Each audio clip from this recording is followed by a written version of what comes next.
Our most important upper body general motor pattern to train is the upper back and biceps movement of the rowing pattern, or the pulling pattern. Rice is going to get started with a standing row here. We're going to start bilateral and then move into a unilateral for both sides and then finish a third set of bilateral. We're going for 12 repetitions on, 30 seconds off. Are you ready? Ready. Make sure you get a full reach forward. You can probably choke up a little bit there. Yeah, there we go. Let's see it. So she's soft in her stance, sitting back against that weight, bilaterally rowing those elbows back to just past her side, and right just in line with her spine, and drawing the shoulder blades back simultaneously as she bends that elbow. That was a little too far there. Pin it back to right about here. Perfect. Compact those shoulder blades back. Try to keep tension in the front, in the forearms, in the bicep. Open the chest up as you draw back. Good. Feeling that attachment up under the armpits as well as the squeeze of the shoulder blade. Good control on the way forward. Tight squeeze on the way back. What number are we on? Last one. Last one. Squeeze, release, and rest. Approximately 12 there. We'll take 30 seconds in between. And then we'll continue with a single arm row. The unilateral position, we're going to give you an anchoring position through your lower body, which is going to be a staggered stance. She's going to drop the same side leg as the arm that she's working on. And she's going to go ahead and plant that heel.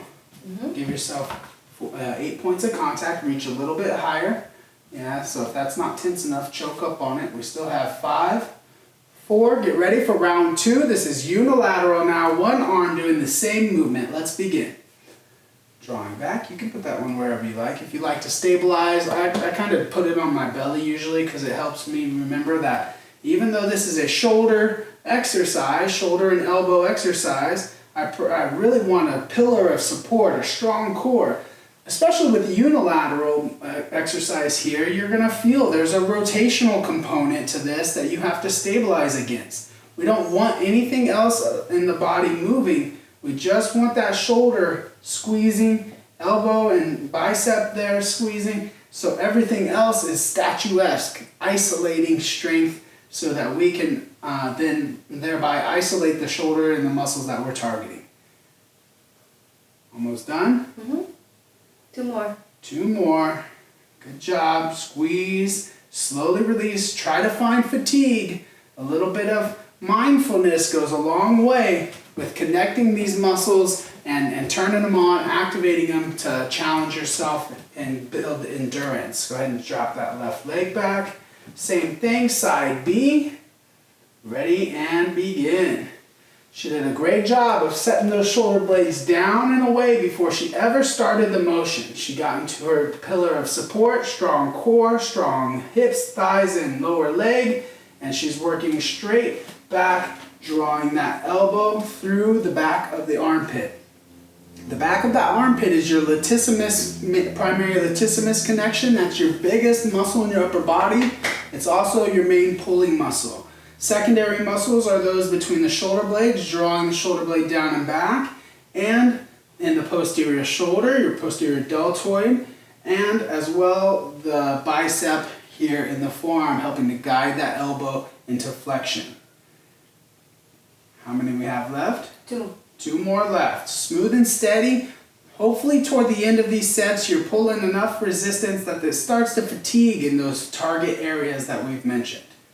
Great job. We're going to take 30 seconds and we'll go through our final round. We're going to go back to bilateral. Keep in mind that if the resistance level you're starting with today isn't enough, that's fine. We live to fight another day, and you have to feel out what is appropriate for your levels of capability currently without cheating, without finding ways to make it easier on yourself. Use smaller bands, smaller weights, and build your way up through the rounds. Build your way up day to day and take your time with incremental progression. Ready for bilateral? Let's go back to our postural position in our stance. Take a bit of a wider base. Sit back a little bit more because we're going to get a little bit stronger and pull a little bit heavier on this round here. So you're sitting back, strong core. Let's begin. Drawing both elbows back at the same time. When you draw back, almost feel that those elbows tighten in and around to the back side. Drawing those shoulder blades back simultaneously. Good job. Strong up under the arms, same target areas. When you pull two arms versus one, you can really feel the maximum force of those muscle groups. Smooth and steady. On the reach forward, you got to control that band. Don't let it control you and pull you out of position. Nice job, Raisa. You also want to make sure that you're steady in your initial pull. Those first 2 inches are smooth and not trying to bounce out of it. How many do we have left? 3. 3 left. Good core strength. You're going to feel a lot of strength through your toes, anchoring you against that pull. If she didn't have that, she'd be moving back and forward, and she's not, so she's doing work all the way from the ground up here while she strengthens those pulling muscles, back and biceps. Nicely done.